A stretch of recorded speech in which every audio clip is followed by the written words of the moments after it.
A las muy buenas, bienvenidos una vez más al Toro por los Cuernos. Y en esta semana vamos a hablar de la segunda parte de la Feria de Otoño del año 2019. Antes de comenzar con el programa de esta semana, no olvides suscribirte a nuestro canal para no perderte ninguna de nuestras ediciones. Y si quieres que YouTube te avise cuando publiquemos un programa, activa la campana.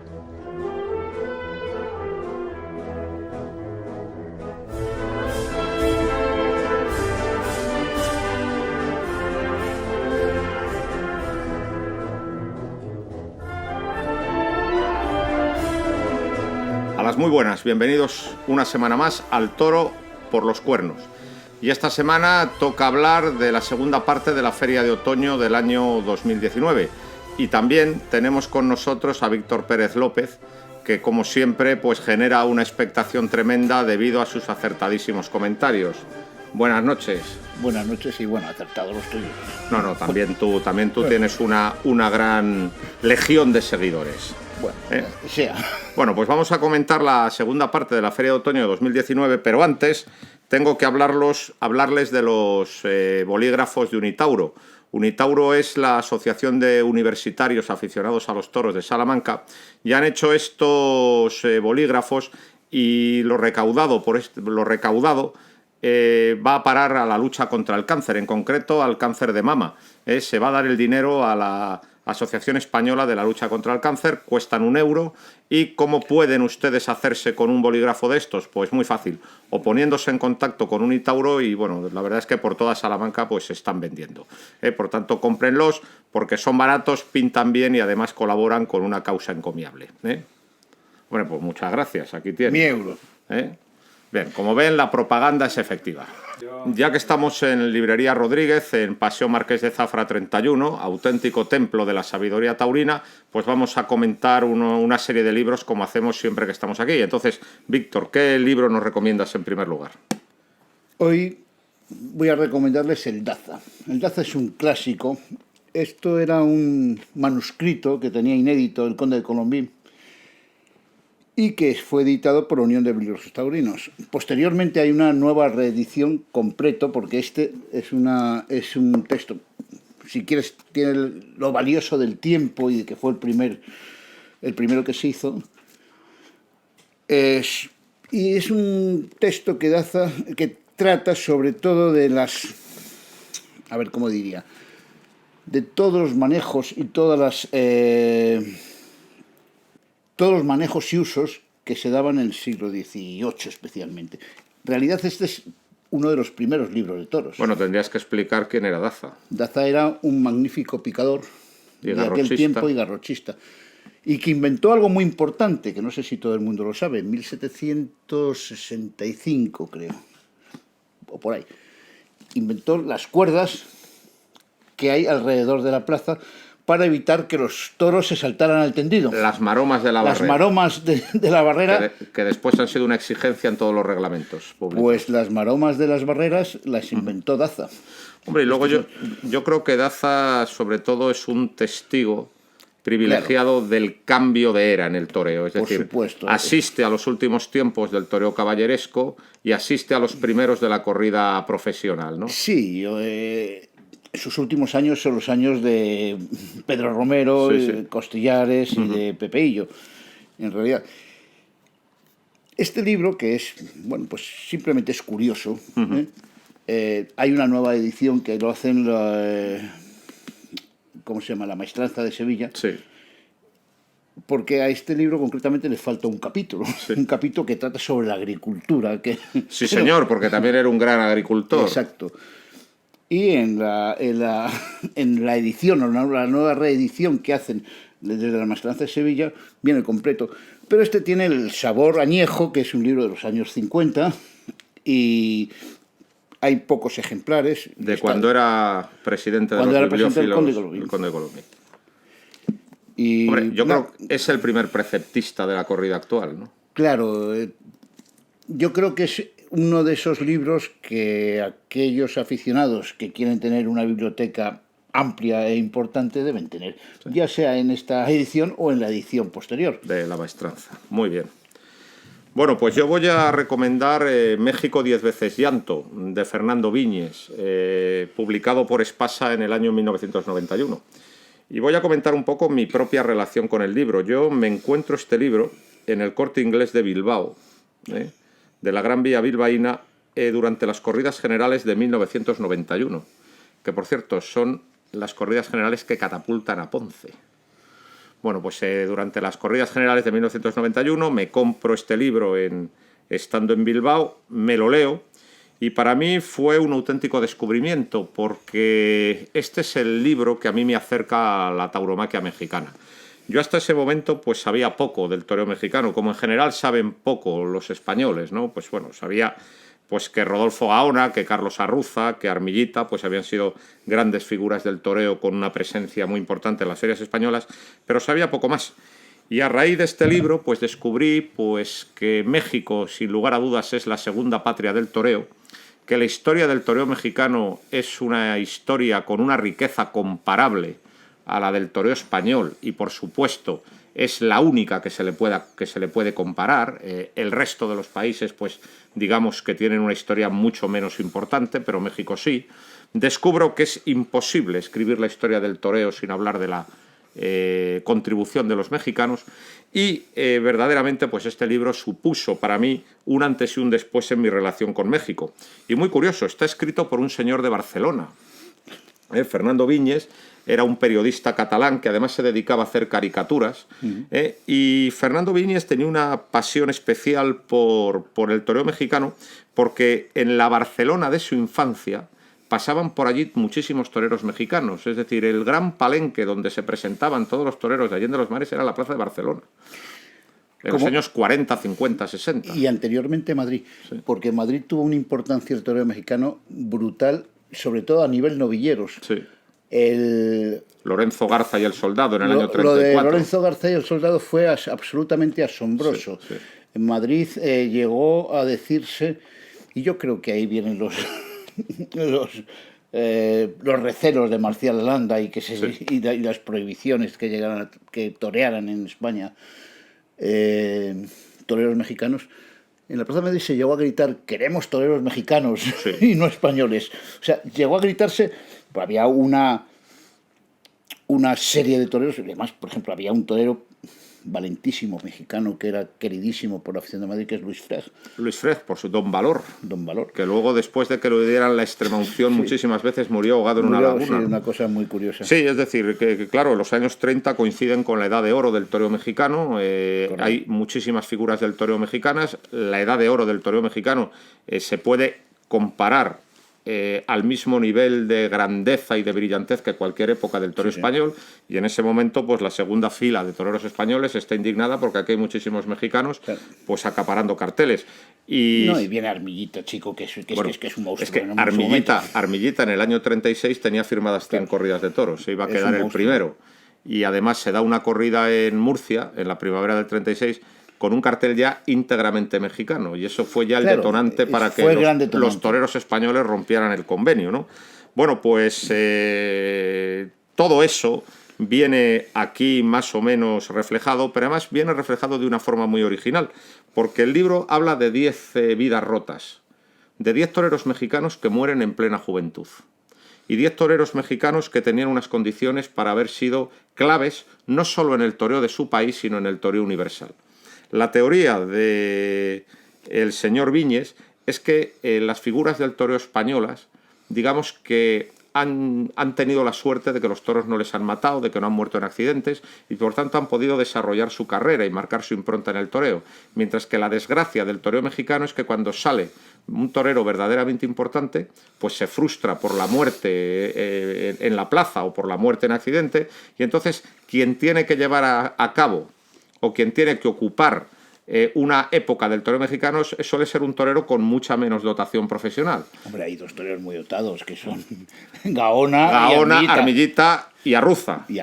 Bueno, este era criollo, y además era criollo, era hijo de españoles. Pero bueno, él pues habla de una serie de toreros que hubieran sido decisivos. Por ejemplo, yo creo que el capítulo más interesante es el que habla de la competencia novilleril que tuvo lugar en el año 29 entre Esteban García Barrera, que era un torero largo, un torero dominador, un torero que manejaba con soltura los 3/3, y Carmelo Pérez, el hermano mayor de Silverio, que era un cordobés venido con 30 años de anticipación. Los dos murieron por asta de toro. Y entonces, bueno, pues fueron otros los toreros que ocuparon las ferias mexicanas. Miguel Freg, Bueno, a Miguel Freg también le mata el novillo bellotero en la Plaza de Madrid en el año 14. Miguel Freg es uno de los primeros imitadores de Belmonte. Sí. Quizá el que primero. fue un buen torero. Sí, sí. Luego Carpio. Bueno, un buen torero, un buen Carpio, proyecto valenciano, no era mexicano, pero a Carpio le mata otro novillo, los primeros imitadores de Belmonte. Bueno, pues creo que es un libro muy interesante. Y es muy curioso que el mejor libro sobre el toreo en México lo ha escrito un catalán, pero un gran conocedor. Y yo, desde luego, se lo recomiendo porque van a descubrir todo un continente y todo un mundo apasionante que ignoran absolutamente. Por lo tanto, pues cómprenlo. ¿Qué más nos ofreces? Pues un libro también curioso, editado por la Unión de Bibliófilos Taurinos, que se llama El hechizo de los españoles. Es un libro de García Añoveros y trata fundamentalmente de todos los preceptistas y cómo, sobre todo, trata de las prohibiciones papales del mundo de los toros. Pío V. Pío V y todas las bulas, prohibiciones. Y trata sobre todo cómo justificaban todos la Iglesia la prohibición, la prohibición de los toros. Su mayor...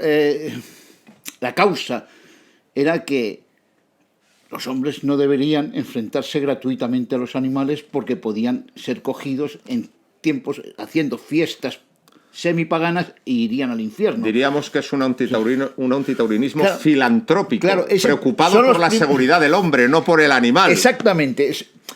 Y yo creo que lo saco a colación exactamente por eso, porque que vean ustedes los primeros antitaurinos, que eran eclesiásticos, y todos eran por la seguridad del hombre y el bienestar del hombre. Al animal le importaban tres pepinos. En realidad. Hombre, es que San Pío V había sido pastor de vacas antes de meterse a dominico, por lo tanto conocía muy bien a los animales y no se andaba con esas estupideces, ¿no? Sí, ¿no? Estos modernismos, ¿no?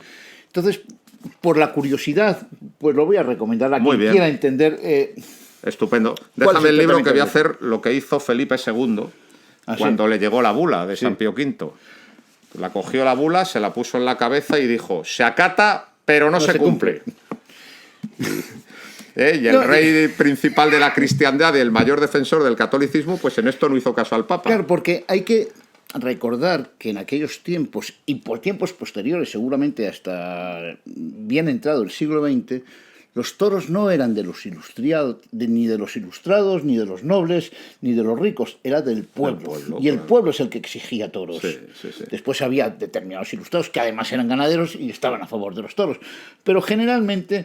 De todas maneras, este diríamos que es el antitaurinismo de los siglos XVI y XVII, que es un antitaurinismo filantrópico. No, pero con una visión García Añoveros de aficionado. Y luego hay un antitaurinismo economicista, que es el de los ilustrados del siglo XVIII, claro, que tampoco es por el animal, sino que piensan que se pierde el tiempo, que se pierden horas de trabajo. Que los campos habría que dedicarlos a cosas más productivas. Hay otro libro de este mismo autor que se llama Los ilustrados y los toros, donde explica claramente que cómo los ilustrados muchas veces, desmonta sobre todo a Vargas Ponce, que fue el gran antitaurino. A José Vargas Ponce. Que fue el marino, gran antitaurino. Y alaba sobre todo a Salazar, el conde Salazar, que fue el gran protaurino dentro de los ilustrados. Pero que ya no solamente es el problema, aquí ya entonces con los ilustrados ya no es tanto una cuestión religiosa, sino una cuestión economicista, que son los segundos, ese es el segundo bloque de antitaurinos. El antitaurismo lacrimógeno y animalista en realidad es una cosa muy moderna. Sí, porque en realidad no existe... Y de una afiliación típicamente anglosajona. Claro. Y venida desde ahí. Y además es muy del siglo XX. Exacto. Entonces es interesante. Por eso digo, tienes ese interés. Muy bien, muy bien. Pues yo, como último libro que recomiendo, y que como todos el resto que estamos recomendando está en la librería Rodríguez, en Paseo Marqués de Zafra 31, pues voy a recomendar Viaje a los toros del sol, de Alfonso Navalón. Por cierto, esta es la edición primera que se hizo. La de Ediciones 99. Ahora hay una edición más, vamos a decir, más moderna y una edición también menos bonita, que es la que hizo Alianza Editorial hace pocos años. Bueno, este libro es un auténtico mito y quizás sea el libro más mitificado de la historia de la literatura taurina. Este libro, todo el mundo habla maravillas, es dificilísimo de encontrar, todo el mundo dice que es el mejor libro de ganaderías. Es un libro que está muy mitificado. Bueno, pues no es para tanto. Pero, pues aquí, si alguien tiene la curiosidad, lo tiene. Y además tiene la edición bonita. ¿Qué es este libro? Bueno, pues Alfonso Navalón hace unos reportajes de campo que aparecen todos en la revista El Ruedo durante el invierno del año 67 a 68 y después, unos pocos años después, esos reportajes invernales pues van a ser este libro. El libro tiene de bueno que Alfonso Navalón es un gran escritor costumbrista, es decir, está muy bien escrito y desde luego se lee con mucho agrado.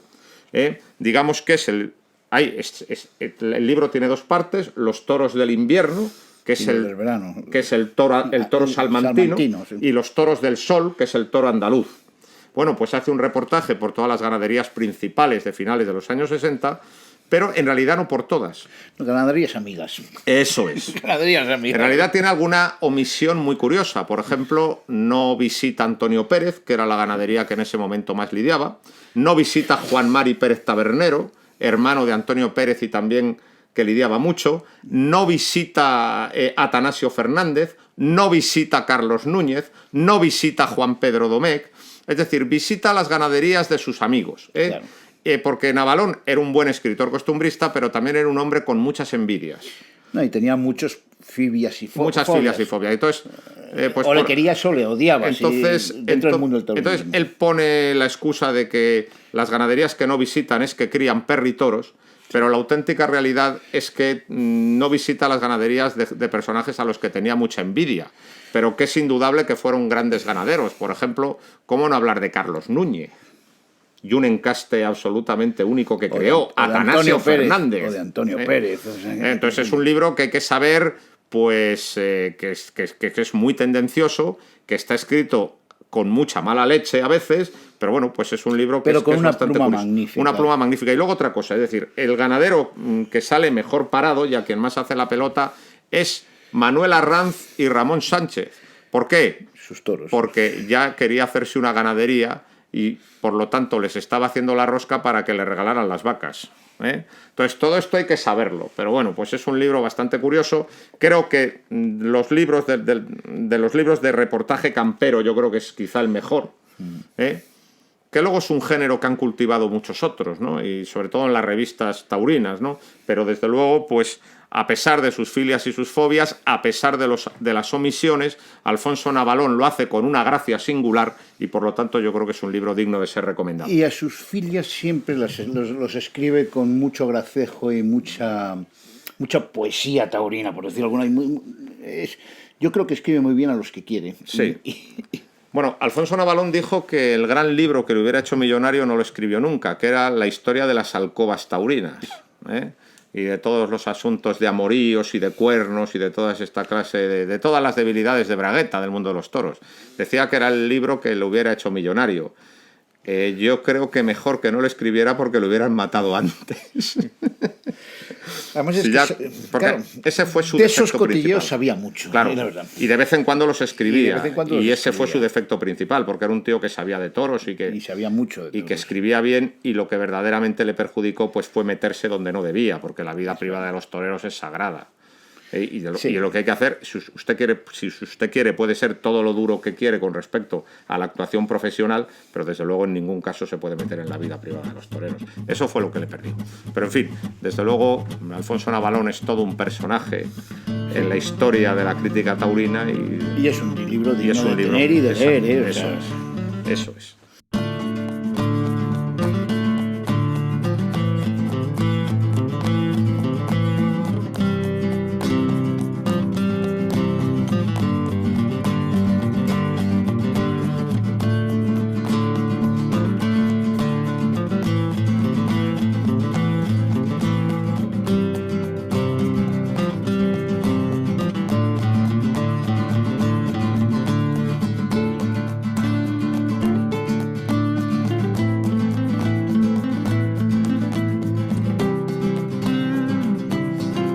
Bueno, pues ya vamos a entrar con la Feria de Otoño, pero esta vez, si te parece, vamos a alterar el orden habitual.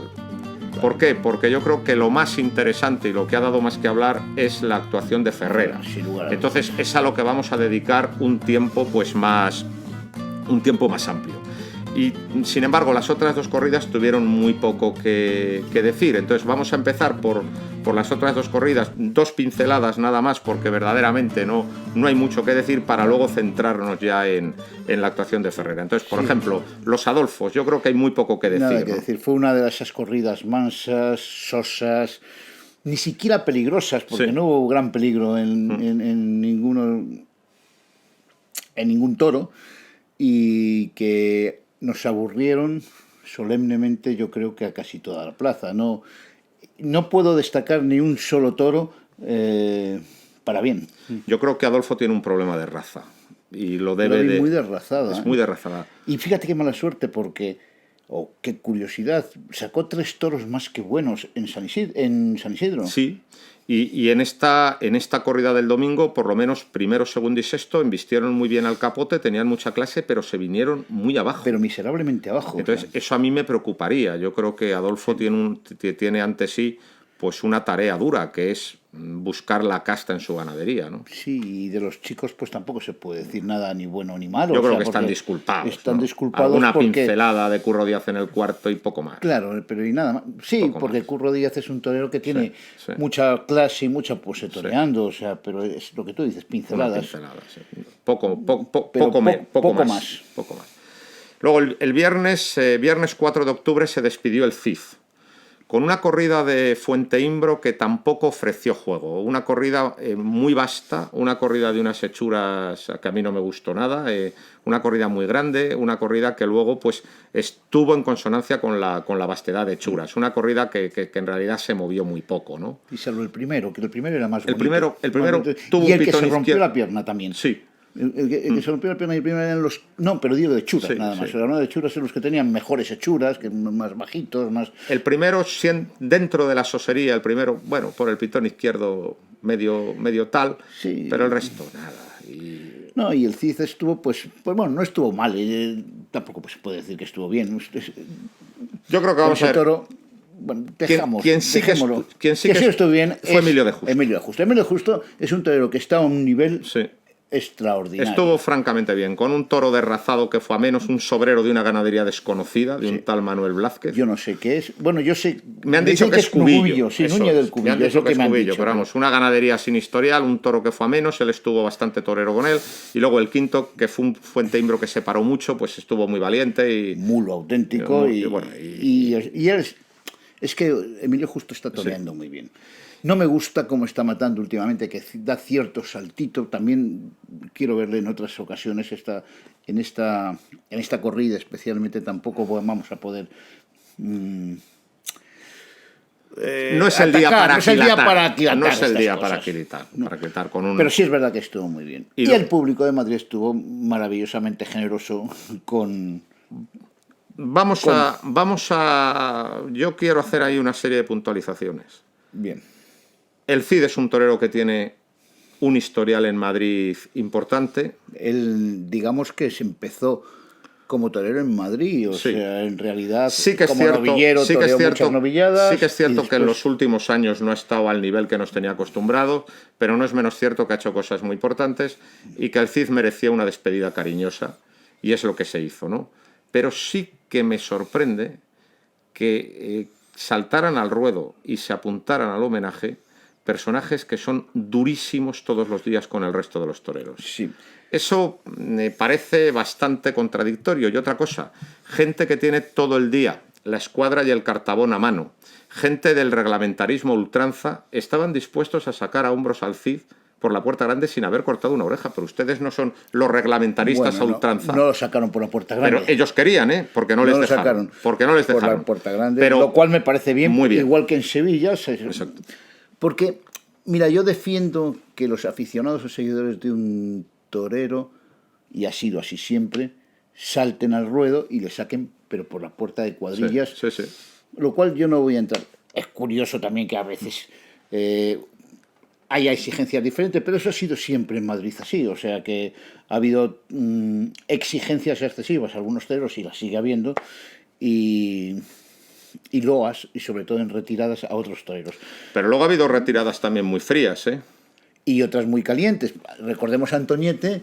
La primera retirada de Antoñete. Pero la segunda fue... La segunda, con una oreja le sacaron por la puerta grande. Sin o ninguna, sin ninguna oreja. Sin ninguna. Y le sacaron por la puerta Sin grande. ninguna. O sea, también se incumplió el reglamento en ese sí, momento. pero a mí me parece muy bien todo. Lo que me resulta sorprendente es que los de la Escuadra y el Cartabón y los que niegan el pan y la sal a otros toreros, a veces con auténtica injusticia, pues digamos que se sumaran a la fiesta. Mira, Es decir, otra persona, vamos a decir, más benevolente, si quiere puede sumarse, pero hay que exigir una cierta coherencia, ¿eh? Sí. Hay que exigir una cierta coherencia a los que están exigiendo coherencia todo el rato a los demás. Estoy de acuerdo, es más, yo voy a comentar algunas historias. Yo pertenecía al 7 y yo estuve con ellos. Yo me fui del 7 y me fui con Bastonito.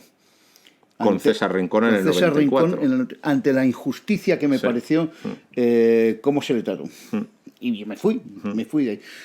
Pero reconozco que Madrid tiene su idiosincrasia particular, como todas las plazas tienen la suya, por ejemplo. Y eso, bueno, no va exactamente por ti, pero sí va, por ejemplo, por la gente de la televisión y por demás gente y por otras gentes que atacan sistemáticamente a Madrid por vía el 7. Mira, y después, cuando van a Pamplona, dicen, uy, es que así es la plaza. Para justificar Coño, las cuatro orejas de Cayetano. Las 4 orejas de Cayetano. Váyase usted a la porra, hombre. Claro, váyase usted a la totalmente. porra. Si usted ataca aquí, ataque por todas partes. Y también ataque cuando en Valladolid echan una becerrada inmunda y todos callados, uy, la desincrazan. La goyesca de Ronda con sus... claro, o sea, te quiero decir que... caracoles. Lo que quiero decir, nosotros sufrimos al 7, pero tenemos... Igual que en Pamplona sufren al sol, igual que en Sevilla, los aficionados que les gustaría un toro más toro, sufren, todas las plazas sufrimos. El sufridor algo. Principal soy yo. Tú que vas a todas, sufres todas. Sufro claro. al señorito nacionalista en Sevilla. Claro. Sufro al 7 en Madrid. Sufro a las peñas en Pamplona. Y me meto con todos ellos porque para eso pago mi abono en todas las plazas. Y está bien. Y está bien porque estás en todas. Pero yo quiero decir, lo que quiero decir es que si nos metemos con el 7, totalmente, que hay que meterse, métase usted también con Pamplona. Totalmente, métase usted también con Bilbao. Métase usted con Sevilla y métase usted con Valladolid. Totalmente. Nos metemos con todos y aquí está. Pero claro, pero no hagamos esa trampa. ¿Cuándo se meten y cuándo no? Cuando interesa. Claro, claro. El 7 se salta el guión muchas veces y hunde a toreros que están muy protegidos por los medios. Sí. Y al revés. Es decir, cuando una plaza ingenua favorece el guión, como en el caso de Cayetano en Pamplona, claro, pues entonces todos está quitando también plazas y puestos importantes a otros toreros que muy se merecen. Sí. Después de las desgracias que pasó con Ponce y con Roca Rey. Y sus sustituciones que ha sido de Cayetano y podían haber sido de otros. Pero tú me comprendes a mí, que yo que soy pagador. No, pero tú eres un sufridor permanente. Yo soy, claro. Yo soy nada más sufridor de Madrid que estoy aquí permanentemente. Yo que soy pagador, pues tengo derecho a decir que me resulta sorprendente que personajes que están todo el día con la Escuadra y el Carnavón y el Cartabón, pues se sumaran a la fiesta y fueran los principales impulsores. Digo, toma ya. Sí, pero después, fíjate, que es verdad. Se lo recordaré el día que... Sacaron con amabilidad. Se lo recordaré. Lo cual yo jamás se lo voy a criticar. El día que den caña a algún torero de mi gusto, se lo recordaré. Y me parece bien. Y yo se lo recordaré también. ¿Sabes? Porque tengo la libertad, pero también tengo la libertad de decir que esto es la Plaza de Madrid. Y si cuando van a Pamplona dicen que eso es la Plaza de Pamplona, también digan que esto es la Plaza de Madrid. O sea, que no hagamos esas discriminaciones y que no son peores aficionados que los aficionados de Pamplona. No, son algo mejores que los aficionados de Sol de Pamplona.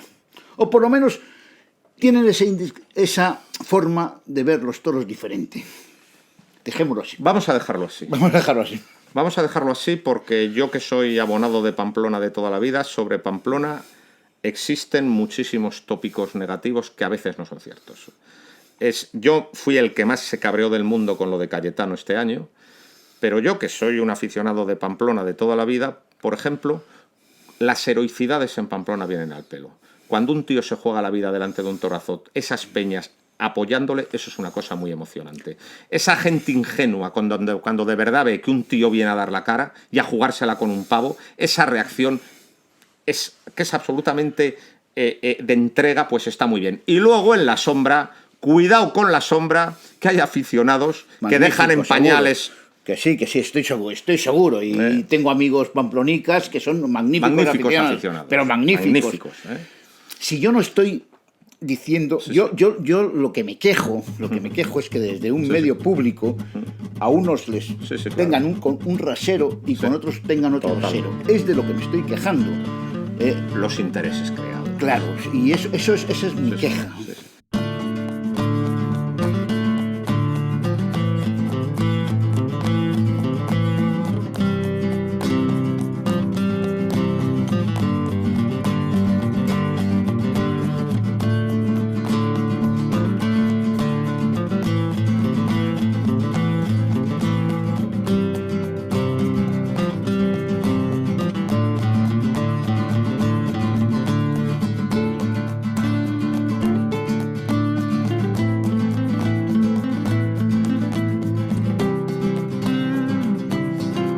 Bueno, yo creo que vamos a hablar de la corrida de Antonio Ferrera.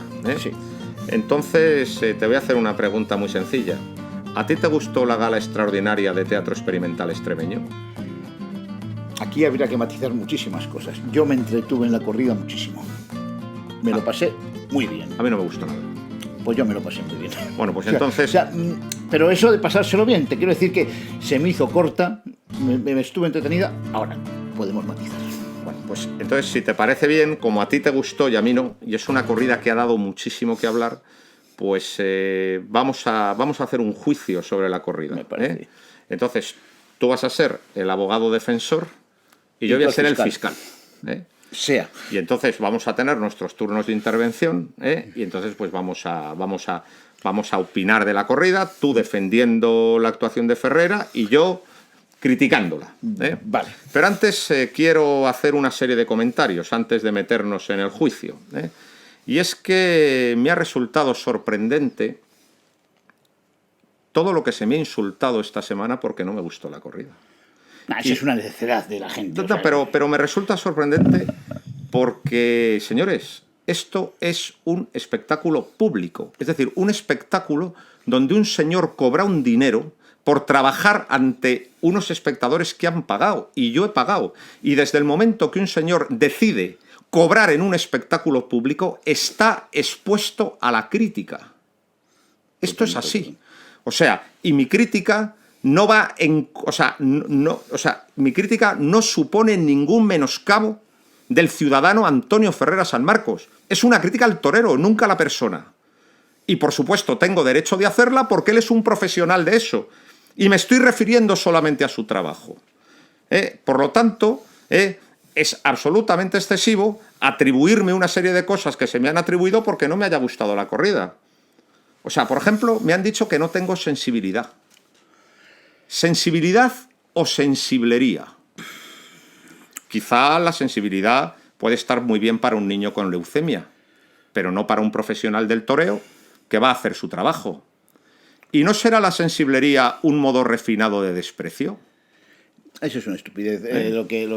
Las cosas que... Un amigo mío decía, después de esta corrida, que no le gustó exactamente igual que a ti, dice, es que a mí me gusta, como en la pintura me gusta Velázquez, y a otros no. Sí.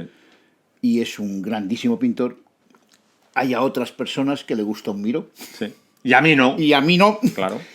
Y si lo comparamos, en esa comparación más o menos absurda entre pintura, el toreo que hace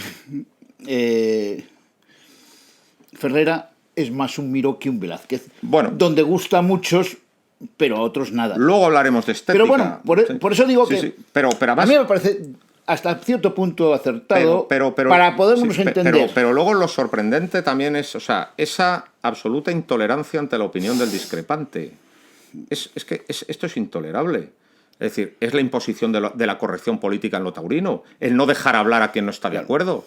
Yo tengo todo el derecho del mundo a decir que no me ha gustado y lo voy a seguir diciendo. Y luego además una cosa que me ha llamado la atención. Nadie discrepa, no estoy de acuerdo con usted en el quinto toro por esto, claro. Esto. La discrepancia, razonada ninguna, todo insultos.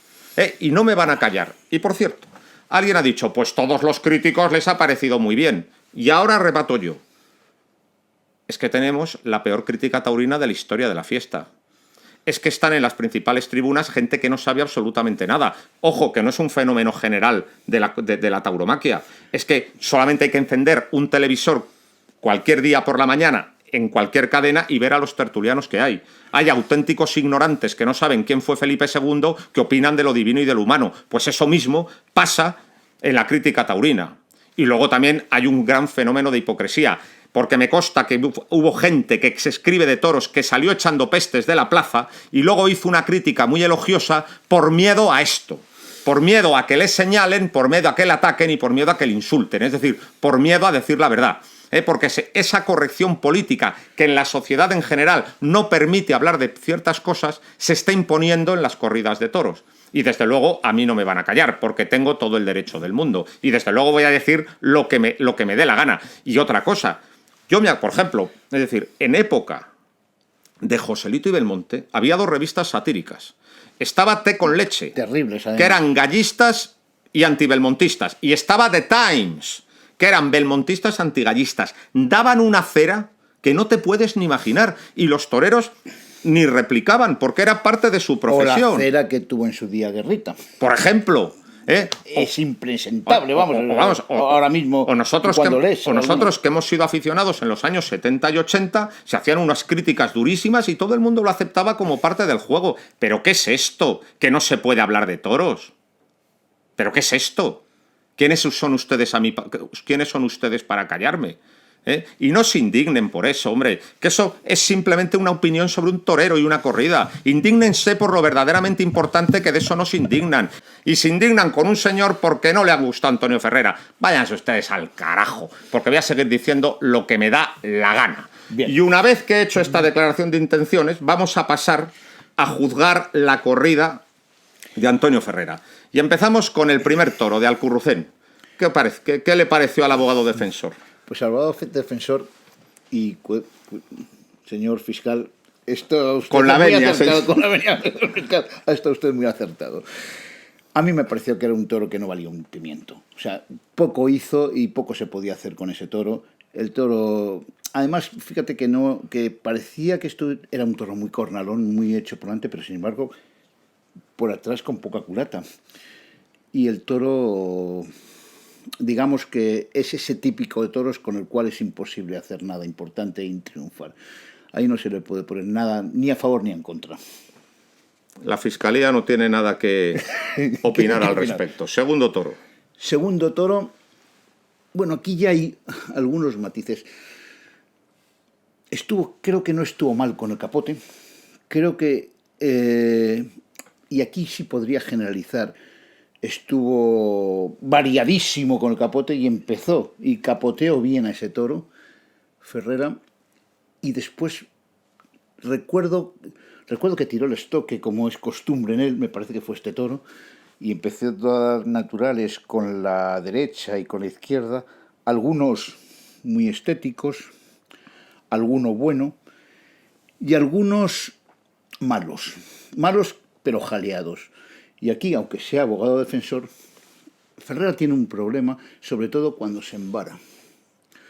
El problema es que si le cita aceptablemente, aunque corto, le embroca bien, pero remata horrorosamente, porque remata con banderazo. Y cuando tú rematas con banderazo, tú no le llevas y le colocas para dar el siguiente muleta. Quitando la muleta de la cara. Claro, el banderazo es quitar la muleta de la cara.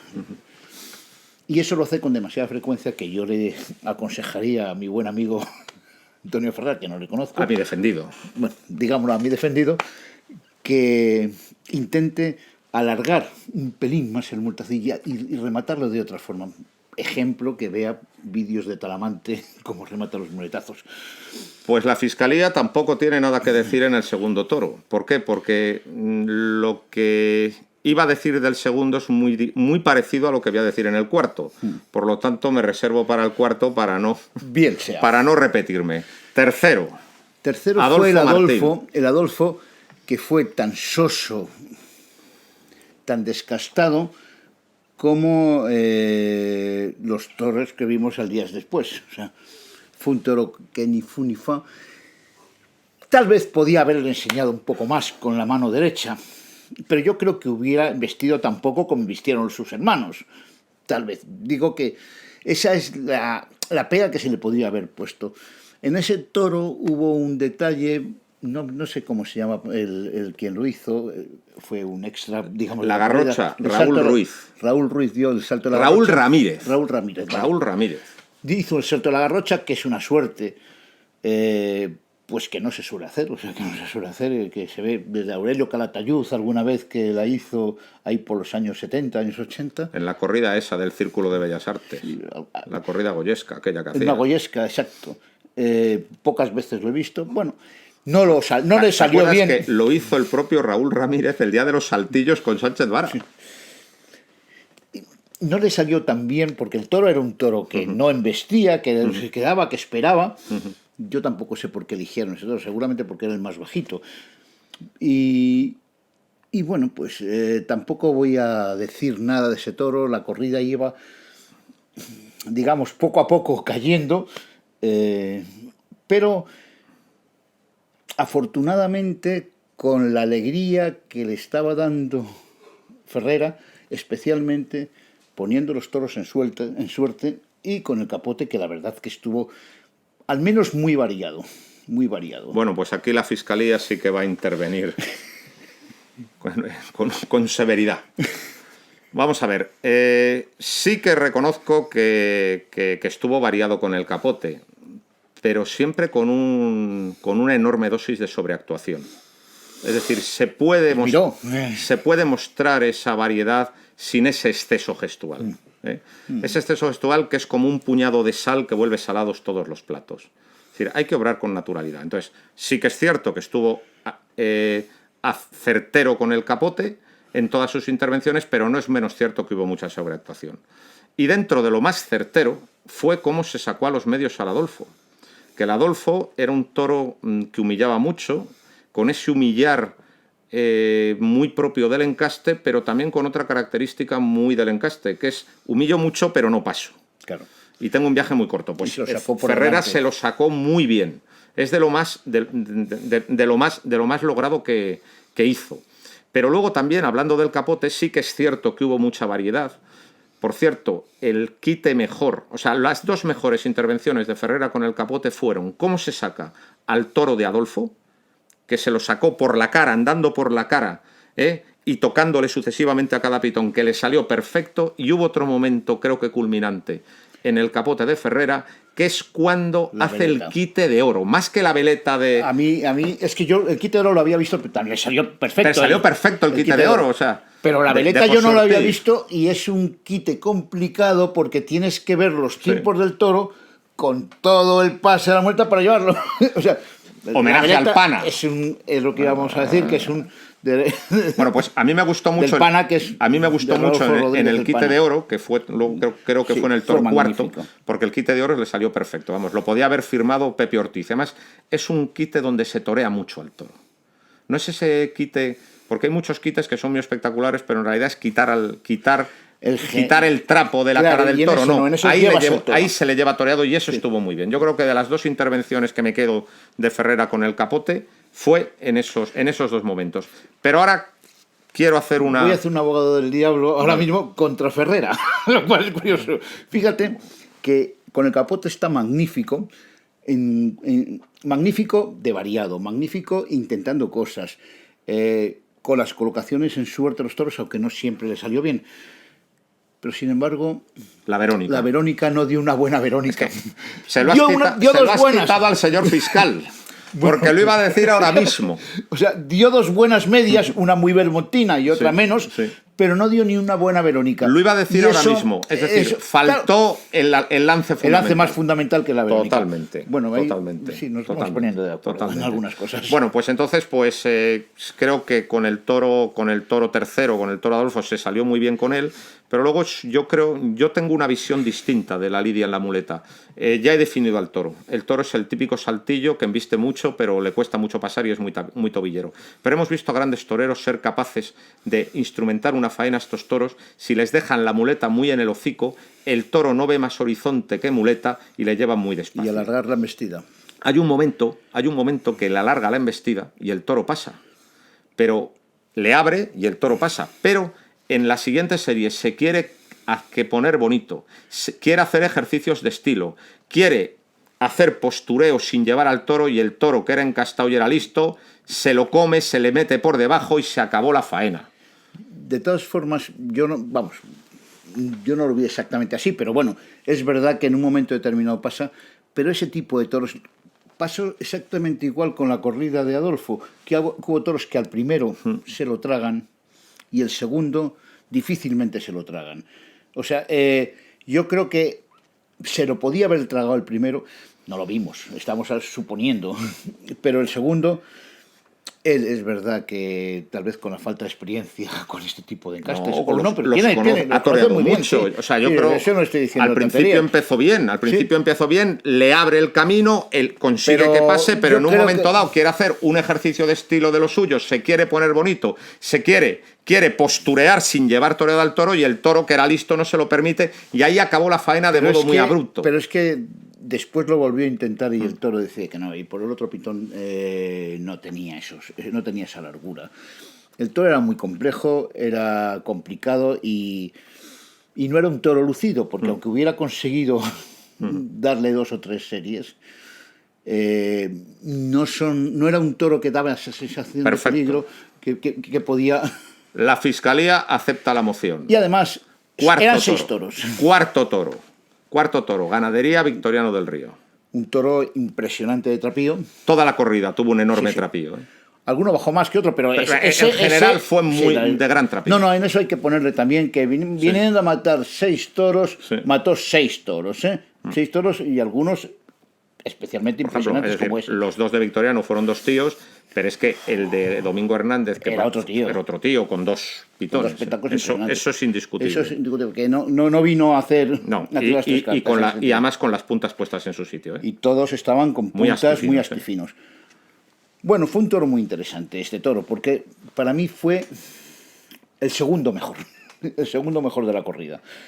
Yo creo que sí le entendió. Con el capote estuvo lucido como es en todos los... Menos, insisto, con la Verónica, que no me gustó como toreó con la Verónica, pero yo creo que hizo un quite de frente por detrás en este toro, no sé, a lo mejor... Este es el famoso quite de oro en este toro, que Sí. le salió perfecto. Y hizo además otros quites magníficos, o sea, no magníficos, buenos, o sea, con el capote estuvo bien. Y con la muleta empezó bien, dio una serie que no se agachó como se agacha él normalmente, que no se puso vertical, o sea, se agachó, o sea, llevó toreado al toro, que no se le salió mal del todo, después empezó a torear más estético, como por decirlo de alguna forma, y menos profundo, y yo creo que si hubiera matado con acierto, que eso intentó matar recibiendo desde muy largo y le quedó un espadazo horroroso, pues podía haber cortado una oreja si hubiera matado con acierto. Yo no digo que se lo hubiera dado, yo digo que podía haberlo hecho. Estuvo muy a nivel entretenido y poco profundo, pero poco profundo está siempre, pero entretenido sí, o sea... Hombre, yo creo que con el nivel dispendioso que había con el ambiente dispendioso que había en la plaza, bien podía haber cortado una oreja al segundo ya si mata. Sí, también. Y bien podía haber cortado una oreja al cuarto si mata, pero es que estuvo muy por debajo del toro. O sea, aunque le hubiera cortado una oreja, el toro era de 2. Yo creo que ese cuarto de la tarde, si hay que definirle por una cualidad, es por la clase. Tuvo una clase excepcional. En los poquísimos momentos que corrió la mano, le llevó hasta el final, no se la quitó de la cara, el toro, como dicen los taurinos, hizo el avión. Fue un toro de Victoriano del Río de una clase extraordinaria. Un toro verdaderamente que te consagra y que te permitía torear muy despacio. Entonces, pues Ferrera, a mí en este toro no me gustó nada porque se dedicó muy pronto pues a sus ejercicios de estilo discutible. Es decir, sí. ¿qué es torear? Pues se podría definir qué es torear. Por ejemplo, torear es absorber toda la bravura del toro. Torear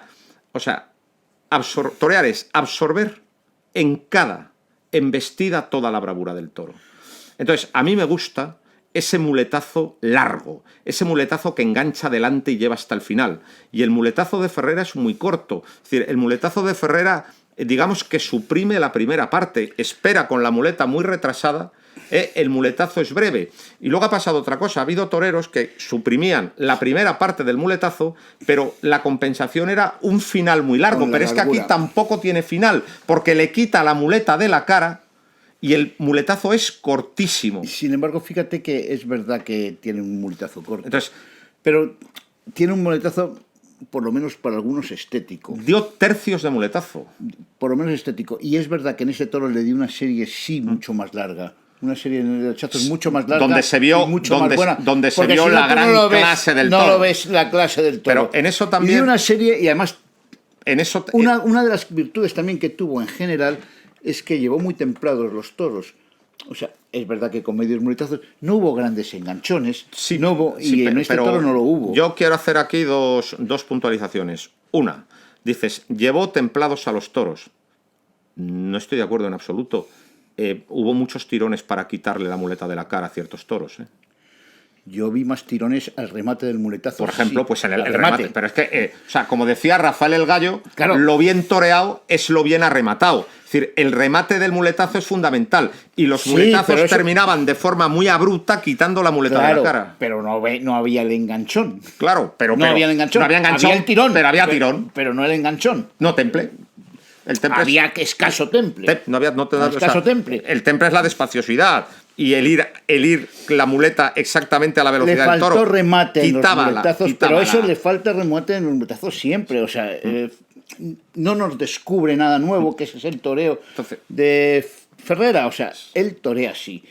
Y a veces eso puede gustar más o puede gustar menos, pero él torea así, es como torea. Entonces, a ti te molesta profundamente ese toreo. Sí, a mí me molesta porque... A mí no me entusiasma, pero no me molesta. No sé si entiendes en lo que estamos. A un toro que se le puede dar un muletazo largo, el muletazo es muy corto, el muletazo termina abruptamente con un muñecazo quitándole la muleta de la cara. Siempre. Y luego hay que hablar de la colocación. Es un torero que no quiere de ninguna manera que los toros se le vengan largos. Es decir, es un torero que está buscando constantemente meterse en la oreja y hacer la noria. Y empalmar muletazos desde la oreja sin soltar la embestida y volverla a enganchar, que eran lo que han hecho los toreros clásicos como Antoñete, Camino, El Viti. No, y eso lo hacen actualmente muchos metido toreros, en la noria, que es uno de los defectos fundamentales del toreo especulativo actual. Y eso no es un defecto de Ferrera, es un defecto del 60% de los toreros del escalafón. Entonces, yo vi a un toro de mucha clase que se metió muy pronto en la oreja, que era un toro para dejarle galopar y no le dejó galopar, los muletazos fueron muy cortos. Y luego habría que hablar de la estética.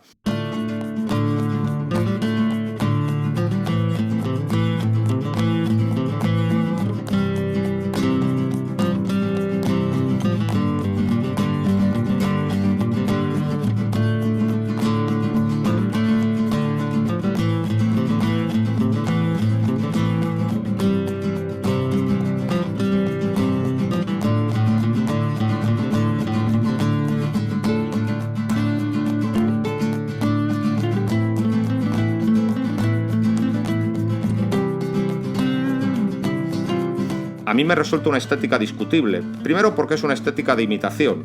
Está claro que se ha visto todos los vídeos de Manzanares padre. Quiere hacer el toreo de Manzanares padre, pero con dos limitaciones. Una limitación física. Creo que el toreo de Manzanares Padre incluso era más largo que claro, el de Herrera. tiene una limitación. O sea, ese banderazo pero lo veo más en ese toreo sevillano en un momento determinado del mal toreo sevillano. Vamos a ver, imita claramente a Manzanares Padre, pero claro, Manzanares tenía un porte que hacía distinto su toreo, o sea, digamos que era un toreo de más empaque, y luego sí que Manzanares tenía un manejo virtuoso de la despaciosidad y la cadencia. Con Manzanares no había tirones. Entonces eso, yo veo un muletazo siempre metido en la oreja, un muletazo muy corto, un muletazo que dura muy poco y un muletazo que termina muy violentamente, y luego la estética no me gusta porque está buscando un relajamiento impostado. No es una cosa natural. Por lo tanto, yo vi un toro extraordinario, un toro de gran clase, un toro verdaderamente que te permite expresarte como artista, si tienes algo que decir, y lo que él hizo fue una faenita de muletazos cortos de estética impostada que a mí me parece muy por debajo del toro. En este toro es cierto que ese toreo que últimamente hace de relajación y de impostura, que tú dices impostura, o de pero también de una serie o dos series con el toreo mucho más largo y que fueron mucho mejores. Y luego aquello terminó muy malamente, con medios muletazos todo. Sí. No, bueno, pues eso ya es el de adornos finales. Y terminó malamente porque pegó una estocada horrorosa. Es que luego recibir a 50 metros y bueno, eso es una cosa, una peculiaridad suya, que si le sale bien es bellísimo, como le salió bien en San Isidro, y si le sale mal, como le salió mal ahora, pues es esa feo. Es otra. Es decir, que eso no lo ha dicho nadie, pero es que hay que resaltarlo. En una tarde de 6 toros, el buen uso de la espada es esencial. Y la suerte suprema es esencial. Y solo mató bien un toro, que fue el quinto. Sí, pero del quinto hablaremos ahora. Pero solo mató bien un toro, el quinto. Sí. El resto fueron todo estocadas bastante defectuosas. Estuvo muy desacertado con la espada y no lo vio claro, solamente lo vio claro en el quinto, que se fue detrás de la espada. En todo el resto de los toros nunca se fue detrás de la espada. Y eso fiscal, es una exigencia fundamental que nadie ha resaltado. Ahí estoy de acuerdo, señor fiscal, que no mató bien. Y esto es fundamental a la hora de comentar una corrida de 6 toros. No mató bien. Y luego, la sensación que tengo también con este cuarto toro, para ponernos un poco de acuerdo, yo creo que sí estuvo por debajo del toro. Yo creo que a lo mejor el toro era de 2 orejas. También creo que si lo hubiera matado hubiera cortado una oreja. Hubiera cortado. Y es verdad que eso implica no estar a la altura del toro.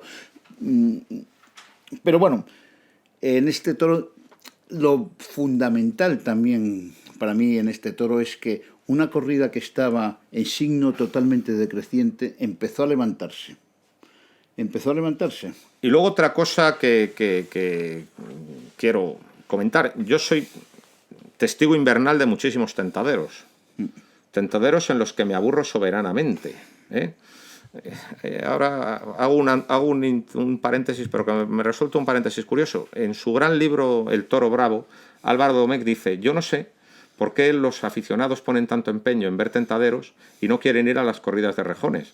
Y si los tentaderos son aburridísimos y siempre son más divertidas las corridas de rejones, parece una butad. Pues tiene mucha razón.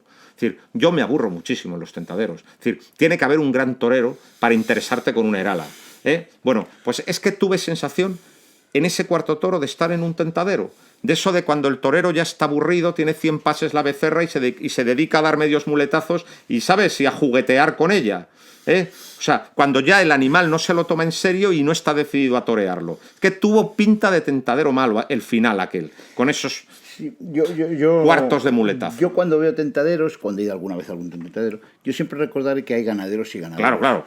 Porque, por ejemplo, ir a un tentadero de Victorino Martín es absolutamente otra cosa, por lo menos que el tentadero de Victorino Padre. El tentadero de la Heralita... El tentadero de la Heralita es otra historia. O está Morante, o es un aburrimiento grande. Entonces, pues eso, es decir, tú ves esa sensación a veces de tentadero, cuando ya el torero le ha dado 100 pases a la herala y se dedica a jugar con ella. Pero no era el momento de jugar. Y además ese jugueteo puede estar justificado cuando has cuajado extraordinariamente al toro y te permites esa licencia. Pero es que el toro no estaba cuajado, es que no hubo toreo fundamental. Fueron todo medios muletazos. Es que yo creo que para la plaza tampoco estaba cuajado, pero es verdad todo lo que estás diciendo. Sin embargo, veníamos, y estoy hablando del sentimiento, la sensación que daba hacia el público. Veníamos de 3 toros que habían sido 3 toros fracasados. Sí. El segundo por culpa de la espada, porque si no también le podía haber cortado una oreja, como tú bien dices. Y vimos un resurgir de la corrida. Entonces, esas pocas cosas que hizo, o ese toreo que a ti no te gusta, pero que sí gusta a mucha parte de la plaza, que a mí tampoco me gustó excesivamente ese toreo. O sea, que vamos a ver, yo digo que me divirtió mucho, pero no me gusta tampoco ese toreo impostado. Y luego además... De alguna forma levantó una tarde que estaba siendo, seguramente por todo el entorno que estábamos viendo, por el toreo de capa, la colocación en suerte, los pares de banderillas, que no hemos hablado, que uno de los más grandes... Fernando Sánchez. Pares de banderilla al toro de Adolfo, de Fernández Sánchez. Todo esto, pues, de alguna forma nos hizo, a los que estábamos, digamos que, entretenidos con la corrida, me incluyo, levantarnos el ánimo. Y luego otra cosa que me resulta sorprendente es que, claro, es decir, Ferrer hace el toreo especulativo que siempre ha rechazado la Plaza de Madrid. Y en cambio nadie se lo afeó. Porque el 7 estuvo más callado que en misa. No estuvo tan callado por motu propio, sino por el ambiente, y por la metedura de pata de Perera. Y seguramente es que las meteduras de pata luego se pagan. Sí. Y siempre pasa que cuando tú metes la pata, la siguiente corrida no vamos a volver a meter. Sí. Y además por tal, hombre, yo creo que tal cantidad de gente que está a favor. Y además con cosas muy curiosas en la plaza. Vino mucha gente a verle. Sí. Vino mucha gente a verle de su lugar de origen. Sí, había mucho extremeño, muchísimo extremeño. O sea, el ambiente no era el clásico de la Plaza de Madrid. Era curioso ver como, cosa que es poco normal en la Plaza de Madrid, ver como el 5 y el 6 estaban llenos. Sí. Y que, sin embargo, había huecos en las entradas de sombra. Está claro que era una gran cantidad de extremeños que habían venido y se habían ido al 5 y el 6, o entradas que la empresa ha regalado, no lo sé, cualquiera de las dos cosas puede haber pasado, pero no lo sé. De todas maneras, pero sí es una cosa significativa y curiosa, que es el 5, los altos del 5 nunca están llenos, excepto en esta corrida. Yo creo que el toro clave de la corrida es el quinto. Ahí estoy yo también de acuerdo contigo. El toro clave, y en ese vamos a coincidir. ¿Qué tiene que opinar el abogado defensor? Pues el quinto para mí fue un gran toro que desgraciadamente creo que no lo entendió Ferrera. No lo entendió porque empezó a torearle. Estos toros de Domingo Hernández hay que entenderlos. Es un toro que va a más generalmente, y cuando va a más se hacen grandes toros. El gran experto en estos toros, lo sabes como yo, es el Juli. Es el Juli. Empezó muy violentamente y muy por debajo con ese toro, y el toro se le cayó. No se le cayó, dobló las manos. Y después intentó torear a media altura y sin poder con el toro, y el toro fue a más, y fue a más. Y fue una faena de pases sueltos ante un toro que yo creo que fue el mejor toro de la corrida. O sea, dio pases sueltos y después metió una muy buena estocada y cortó una oreja. Pero yo creo que igual que, fíjate, en el cuarto toro no me molestó que estuviera por debajo. En este sí me molestó que estuviera por debajo, porque creo que el toro merecía otra mano y otro trato. Bueno, pues, otro trato. Eso es mi opinión. Bueno, el toro se llamó Garbancero, vamos a consignarlo porque ha sido un toro bravísimo. El toro fue bravísimo en el caballo. Fue muy bravo en el caballo, es verdad. El toro fue bravísimo en el caballo, o sea, el toro se comió al caballo en 2 puyazos, por eso salió algo mermado del caballo, porque es que empujó mucho. Pero se vino arriba. Pero luego se vino arriba de una manera... Y el toro se comió la muleta. O sea, era un toro muy pronto, muy repetidor. Y estuvo desarmado. A veces consiguió armarse y le desbordó. Y después Tú fíjate, muchas veces. hay un detalle en la faena. Hay un detalle en la faena que es cuando le cita de largo una vez y el toro se le viene como una flecha. Y en ese momento le desborda. y a partir de ahí lo que intenta Ferrera es a ver cómo se mete en la oreja para que el toro no galope, para que el toro no venga de lejos y para que no le desborde. Yo creo que era consciente de que estaba con un toro de cara o cruz, con un toro que iba a exigir un enorme esfuerzo, y yo creo que hubo un enorme empeño en intentar ponerse lo más cerca yo creo posible. Que no lo vio. No lo intentar vio, jugar. Yo creo que sí que lo vio. No, déjame. No vio la posibilidad de triunfar con ese toro. Yo creo que sí que lo vio, y lo que pretendió fundamentalmente es que el resto del público no lo viera, claro. Y que desde luego, pues eso, porque claro, el toro exigía mucho. Fue un gran toro. Fue un toro muy bravo, muy encastado. Entonces, pues bueno, pues yo creo que ese toro le desbordó completamente, y a partir de ahí, pues lo único que hizo fue dar medios muletazos violentos, quitándole la muleta de la cara para que no repitiera. Y yo creo que este toro, que fue el clave de la corrida y que fue el toro exigente de la corrida, yo creo que estuvo muy por debajo de ese toro. Ahí es donde es el toro que menos me gustó, Ferrera. Y yo creo que no lo entendió o no pudo con él. Y tuvo la suerte de pegarle una buena estocada. Y cortarle una oreja. Y le cortó una oreja, si quieres, más por todo lo que había hecho anteriormente que por méritos. Pero vamos. Méritos con ese toro, que no lo tenía. Que no es de una oreja. Pero yo creo que esta clase de toros, que digamos que son un compendio de casta y bravura, son los que verdaderamente miden a un torero. Y claro, este es, digamos, yo creo que mi mayor discrepancia. Es decir, yo si a ese toro lo cuaja y puede con ese toro, perdono todo y doy por bueno todo. Pero claro, cuando no puedes con ese toro, ni cuajas ese toro, pues es que no doy por bueno nada. ¿Por qué? Porque ha faltado lo esencial. Es decir, ha sido una tarta con mucha nata, pero con muy poca chicha por debajo. Es decir, todo el adorno, todo los kits, todo eso está muy bien como complemento a lo esencial, pero no como sustitución de lo esencial, cuando falla lo esencial. ¿Y lo esencial qué hubiera sido? Pues haber cuajado de verdad los últimos toros que fueron de consagración. Y eso es lo que no hubo. Es decir, hubo un enorme adorno, pero faltó, pues eso, en las bodas de pueblo. Dice, bueno, ¿y el cordero cuándo? Sí, aquí, pues hubo muchos entremeses, muchos camareros paseando por allí entre la gente, pero a la hora de sentarnos...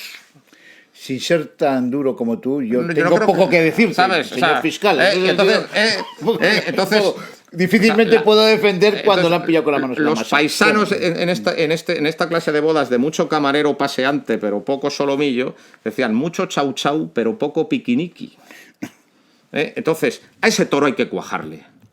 Sí, pero se le fue. Es el toro que verdaderamente mide a los toreros. Y nadie lo ha dicho. Todos los toreros de vez en cuando se lo... No, claro, evidentemente. Y bueno, pues a esto se le evidentemente, fue. pero para mí se le fue, vamos. Se le fue y es el pecado mortal de la corrida, ¿no? Y luego ya el último, sexto. Y el último toro, fíjate que otro toro muy bien presentado. Se parecía a Beato. Sí. El toro colorado de Esplá. Había un Beato que estaba de sobrero, creo. No sé, pero este era parecidísimo a Beato. Fue un toro que también, pues como toda la corrida, le capeó con una alegría, y a este toro le dio la famosa veleta. Le fue a recibir a Puerta Gallola, que le salió una larga cambiada preciosa. Estaba muy en el medio y se le salió muy bien. No es mi pase favorito, ni creo que el tuyo tampoco, pero bueno. Con la capa estuvo lucido, calentó a los tendidos. En varas, si recuerdo mal, pues no lo recuerdo del todo, creo que el toro cumplió sin excesos. La faena a este toro, si quieres, es la mejor de todas las que hizo en la tarde de hoy. Creo que lo entendió con la muleta. Le dio dos o tres series buenas, algunos cambios de mano, un cambio de mano excelente, bien rematados con el de pecho, o relativamente bien rematados con el de pecho, porque es verdad que da los pases muy cortitos, pero después los cambios de manos los da muy largos, como todos los cambios de manos. Fue en el que estuvo, sin lugar a dudas, mejor. El problema es que el toro se rajó. El toro se rajó, se culó en tablas y ahí se acabó. Y ahí se quedó la faena. Le faltaron 2 series, pero 2 series porque el toro se rajó. Y yo creo que estuvo bien. O sea, en ese toro estuvo bien y mató, y hasta bueno, bien dado. Lo que pasa es que no mató bien. Si hubiera matado bien, bien dado estaba una oreja. Has dicho una cosa, dice, los muletazos son cortos y los remates son largos. Sí. Entonces, es decir, mete al público, o sea, hace que el público aplauda por el remate, no por lo macizo de la serie. Claro, pero tendría si que ser al revés. Es un torero muy bisutero.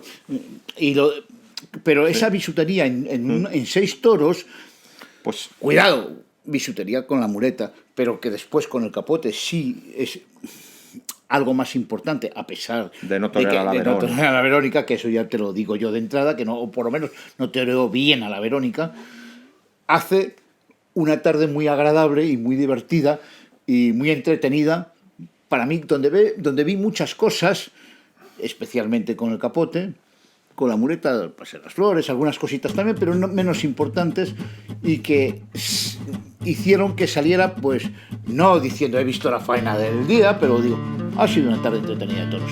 Pues Y yo creo que es la situación que ha tenido mucha gente, o sea.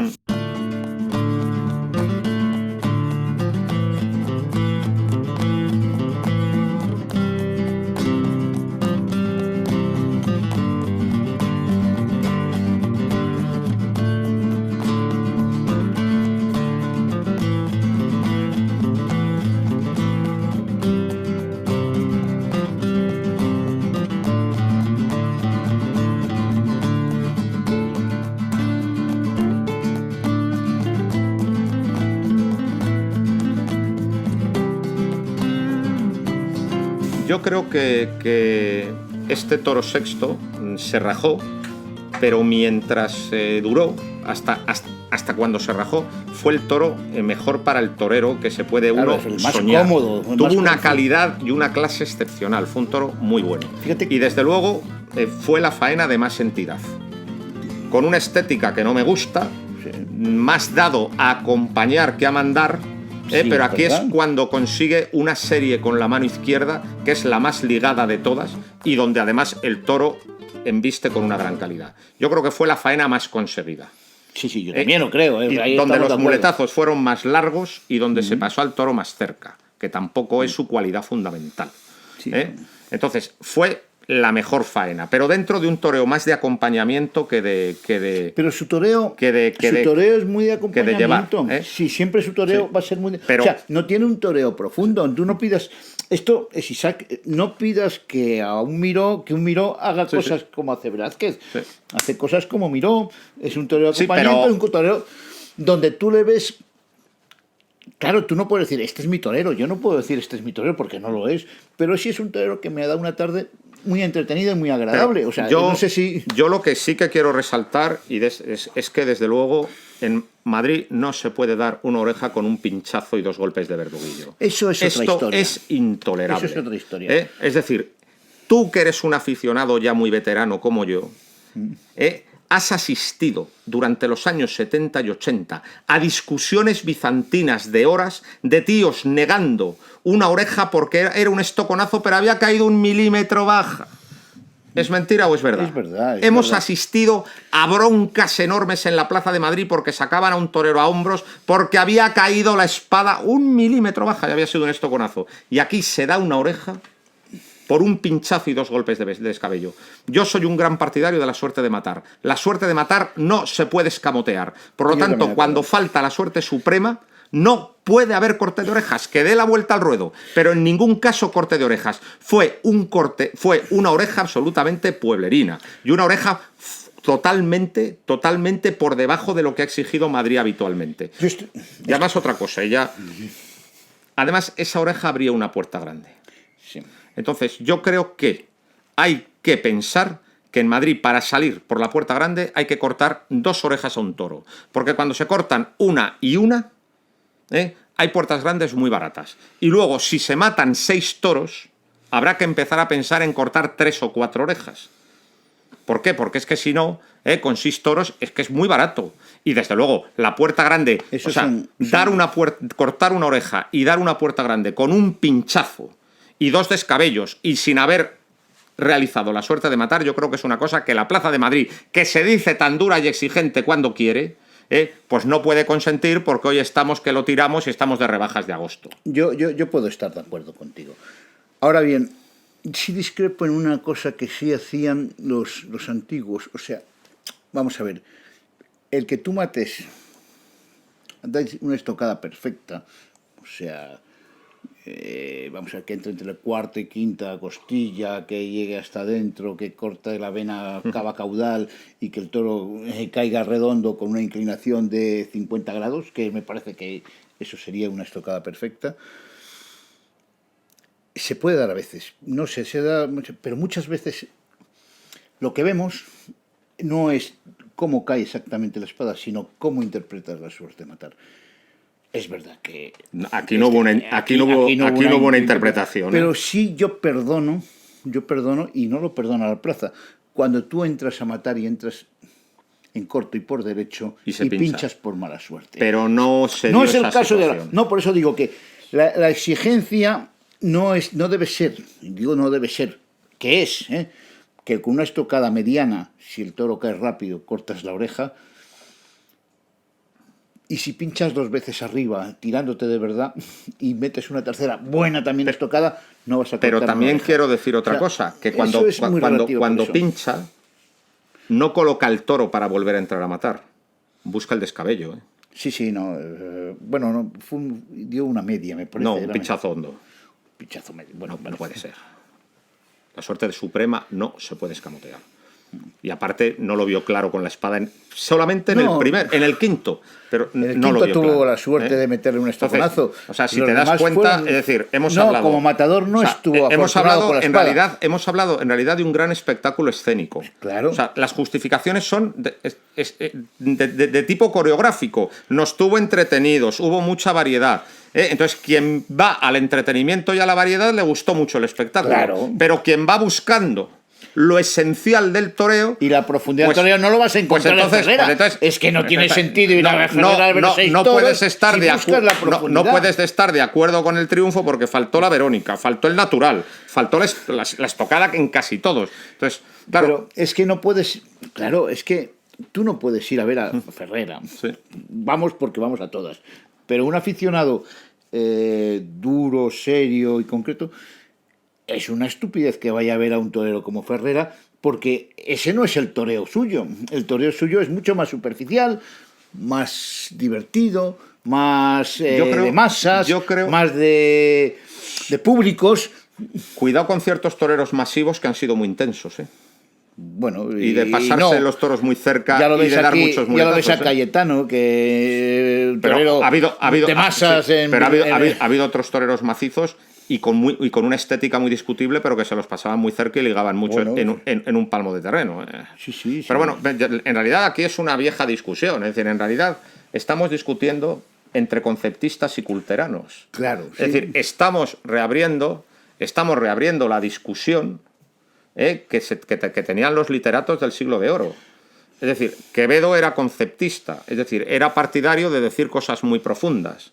Claro. Mientras que Góngora, que por cierto se llevaban a matar, Góngora era culterano, es decir, Góngora lo que quería era hacer ejercicios de estilo, cuanto más rebuscados y ampulosos mejor. Y tenían esa guerra, pues esto se reproduce en los toros. Es lo mismo que hemos dicho en la pintura, se puede reproducir. Tú hoy has defendido lo culterano y yo he defendido lo conceptista. Pero es que a mí me gustan los toreros conceptistas, es decir, me gustan los toreros esenciales. A mí también, O sea, a mí también, y lo sabes. Pero bueno, me gustan los toreros esenciales, es decir, los toreros que fundamentalmente hacen con mucha pureza y con mucha verdad, pues digamos, las suertes más difíciles y que por eso son las suertes más esenciales. Es decir, un torero conceptista puro podría ser Antoñete. Otro torero conceptista puro es José Tomás. Quizá el gran conceptista sea Manolete, que es las suertes fundamentales explicadas, vamos a decir, es que se ve el esqueleto de la suerte fundamental. Sí, y luego habría es un torero evolucionado. Sí, pero es eso, es decir, son las suertes fundamentales hechas con mucha exactitud. Y luego habría toreros culteranos. Yo creo que el torero culterano por excelencia es Javier Conde. Ya, bueno, pero Javier Conde es una cosa... Culteranismo puro. Es decir, a unos niveles exagerados. Sí, pues eso, lo que era Góngora en la poesía del siglo XVII, ¿no? Es decir, es el culto a la forma sin ningún fondo y ya rebuscándolo y revolviéndolo y retorciéndolo lo más posible. Entonces, a mí los toreros... En el toreo de muleta, Sí. En el toreo de muleta. Con el capote no es exactamente así. Pero en el toreo de muleta sí. En el toreo de muleta yo puedo aceptarlo, con el capote no ha sido así. A mí los ¿eh? toreros culteranos no me gustan, en general. Y desde luego, a mí la variedad, el repertorio, todo eso está muy bien, pero siempre que no es sustitutivo de lo esencial. Porque yo creo en la evolución del toreo. Y por eso, por ejemplo, soy partidario de una serie de toreros jóvenes que hay ahora, que a veces las cosas les salen mal, pero siempre quieren torear muy bien. Como son Juan Ortega, Emilio de Justo, Pero es que en realidad Pablo Aguado, Claro. Paco Ureña. Vamos a ver. Es ese apego. En cambio, cuando se me quita cuando se me quita el segundo plato del menú, yo no me conformo. Decía, me parece que era Rafael el Gallo, no sé si era Rafael el Gallo, es que lo mejor es que te quepan muchos toreros. Sí, sí. A mí, esos que has dicho me caben. Sí. Y es más, yo he disfrutado y disfruto como un enano cada vez que veo a Pablo Aguado o el mejor natural, los naturales que he visto yo este año en la Plaza de Madrid, lo ha dado Juan Ortega. Sí, sí. El día 15 de agosto. Pero sin lugar a Sin dudas, lugar era a lo mejor. dudas. Es que yo he disfrutado como un enano con el poderío que está alcanzando y el toreo puro y verdadero que tiene Ureña o Emilio Justo con los victorinos, que estuvo inmenso. Sí, sí. Claro, pero es que yo soy de esos toreros, pero también me divierto con cosa que tú no has llegado, pero yo también me divierto con Ferrera. Y luego a mí... Y bueno, pues oye, como diría alguien, lo siento, Domingo. Y luego, a mí el Lo siento exceso, por ti. a mí el exceso gestual me molesta mucho. Es Sí. decir, a mí los toreros actores me molestan especialmente. Y estoy en todo mi derecho. Por supuesto, no, yo ahí, Domingo, Sí. te defiendo absolutamente la posibilidad de que no te guste alguien. Y Como a mí me exacto. tienen que defender si a mí no me gustara, Exacto, yo qué sé, exacto. José Tomás o el cordobés, por Claro, decir toreros sí, sí. que es cordobés tuyo, o a Ponce. Yo Sí, sí. tengo el derecho Sí, de sí. decir Ponce no me gusta. Sí, sí. O... Es que es así. ¿Y qué? Por eso no soy ni mejor ni peor aficionado, ni... Bueno, pues no, hay toreros que me gustan y toreros que no me gustan, y por muchas cosas. Entonces, yo estuve en la plaza el otro día, pues digamos que fui testigo de un rito, de una religión en la que no creo.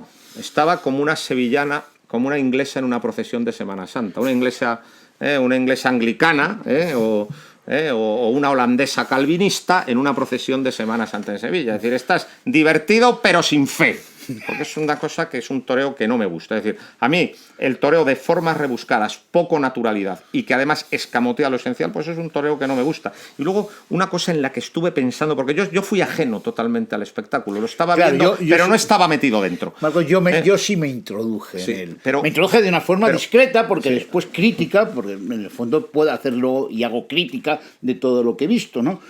Que hay cosas Pero- que me entretuvieron y cosas que no me Pero gustaron. me acordé mucho de dos encerronas que tuviste.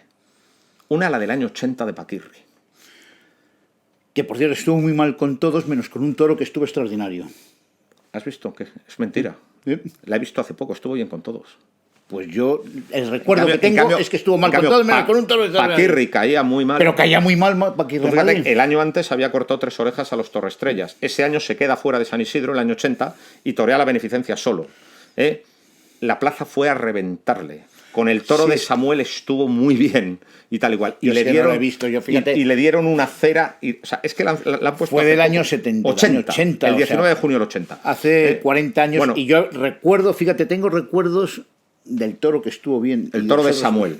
Y de los otros demás toros, ni siquiera sé de quién fue. Sí, sí, yo te... Bueno, pues Y- estuvo muy bien y me acuerdo, o sea, estuvo muy bien. Se le pueden poner defectos, pero el conjunto fue bueno. Y me acuerdo la crítica lacerante a la que le sometió la plaza. Las críticas del día siguiente. Claro, o sea, ¿qué ha pasado 40 años después?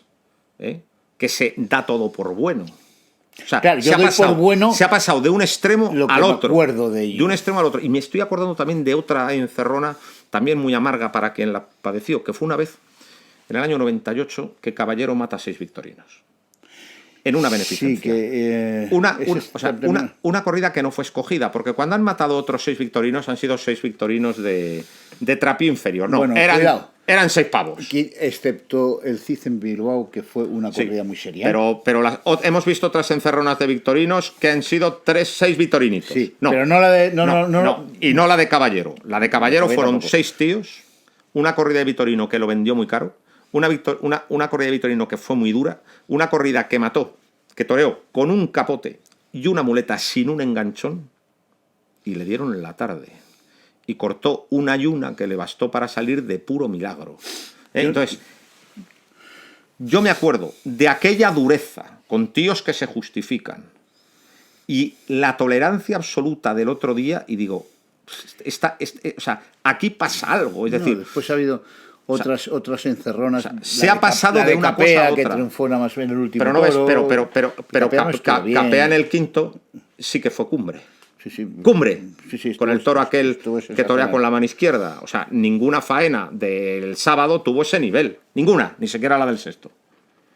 No. Que puedan tapar 4 tuvo toros. Otro nivel diferente. Entonces, porque estaba en otra dimensión. A mí lo que diferente. verdaderamente me sorprende, pero de todas maneras sí que es cierto que esta degradación que ha tenido la Plaza de Madrid no es una degradación exclusiva de la Plaza de Madrid. Podríamos hablar mucho de Sevilla y los delirios de Sevilla en los últimos años con toreros absolutamente increíbles alguno, ¿no? O sea, es una degradación general, pero yo creo que es una degradación que no es buena y que el nivel de exigencia en las plazas importantes hay que mantenerlo.